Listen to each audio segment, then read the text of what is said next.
হ্যাঁ everyone, good morning, welcome back to my channel. আশা করি সবাই খুব ভালো আছো আর তোমাদের প্রস্তুতিও খুব সুন্দর চলছে। সকাল সকাল একটা রোদ্দুর ঝলমল দিনের সাথে তোমাদের আমার চ্যানেলে জানাই অনেক অনেক অনেক ওয়েলকাম। এখন বাজছে সকাল 10টা। আজকে পড়া শুরু করেছিলাম সকাল 10টা থেকে। প্রথমে লাইফ সায়েন্সটা প্রতিবারের মতো রিভিশন দিয়ে নিচ্ছি। এই বই থেকে যে 750টা এমসিকিউ আছে সেগুলো না দেখে মুখস্থ দেখছিলাম কতটা হচ্ছে কি আছে। লাইফ সায়েন্সটা তো মোটামুটি ঠিকই আছে, কিন্তু ফিজিক্যাল সায়েন্সের কোশ্চেনগুলোই পড়ার পর ভুলে যাচ্ছি। তাই কিছুদিন ভাবছি লাইফ সায়েন্সটা থেকে একটু ফিজিক্যাল সায়েন্সটাই বেশি করে করব। সেই সাথে প্রিভিয়াস ইয়ার্সের কোয়েশ্চেনগুলো, বিশেষ করে 2021 আর 2022-এর যাবতীয় কোয়েশ্চেনগুলো অনেকবার করে না দেখে সলভ করছি। তার সাথে মক টেস্ট আছে, এই চলছে। আর তো মাত্র 6 দিনও বাকি নেই। আমি ভিডিওটা এডিট করছি 8 তারিখে, আর 14 তারিখে পরীক্ষা। বুঝতে পারছো আর হাতে একদমই দিন নেই। এই কটা দিন আর নতুন করে কিছুই আমার পক্ষে অন্তত করা সম্ভব নয়। তাই পেছনের দিকে যেগুলো যতটুকু হয়েছে সেটুকুই আবার রিভিশন দিয়ে নিচ্ছি। আর তোমাদের সাথে আজকে এক্সট্রা কিছু কথা শেয়ার করছি।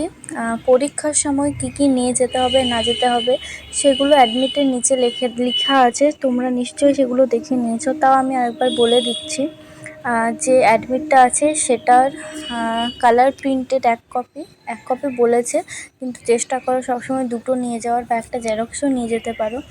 হাতে সবসময় একটা এক্সট্রা রাখা ভালো। তার সাথে অ্যাডমিটে যে ফটোগ্রাফটা দেওয়া আছে সেই ফটোগ্রাফের এক কপি, আর নিজের কিছু আইডেন্টিটি প্রুফ, আধার কার্ড, ভোটার কার্ড, এরকম কিছু। আমার তো ভোটার কার্ড নেই, তাই আমি আধার কার্ডটাই ক্যারি করব। তার সাথে পারলে জেরক্স নিয়ে যেও। জেরক্স অবশ্য বলা নেই, কিন্তু আমি চেষ্টা করব জেরক্স নিয়ে যাওয়ার। আর দেখলাম পেন তো নিয়ে যাওয়া যাবে না, আমার এটা একদমই জানা ছিল না। আমি এর আগে কোনো কম্পিটিটিভ এক্সাম দিইনি, এই ফার্স্ট দিচ্ছি। তো আমার এটা জানা ছিল না। দেখলাম পেন নিয়ে যাওয়া যাবে কি না, আর পিচবোর্ড নিয়ে যাওয়া যাবে কি না সেটাও আমি ঠিক জানি না। ইউটিউবে কয়েকটা ভিডিও দেখবো। ট্রান্সপারেন্ট পিচবোর্ড হয়তো নিয়ে যাওয়া যেতে পারে, আমার ঠিক জানা নেই। আচ্ছা, তোমরা যদি জানো যে পিচবোর্ড অ্যালাউ করে কি না আমাকে একটু প্লিজ জানিও। আর পরীক্ষার 1 ঘন্টা আগে এক্সাম সেন্টারে ঢুকতে হবে, ওটাই দেখলাম। ব্যাস এই কটা জিনিসই দেখলাম লেখা ছিল। আর এখন আমার লাইফ সায়েন্সটাই রিভিশন চলছে।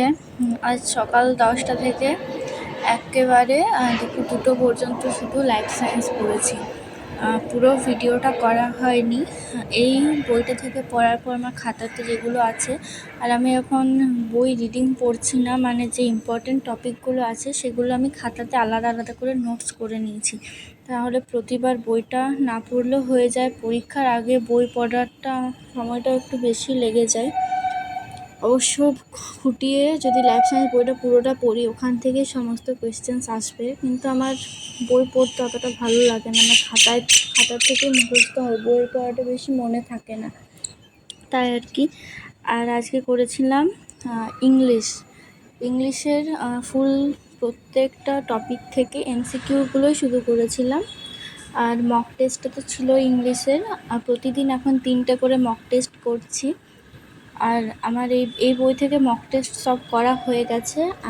যে টেলিগ্রাম গ্রুপ থেকে, কয়েকটা গ্রুপ থেকে পাচ্ছি, সেগুলো এখন দেওয়ার চেষ্টা করছি।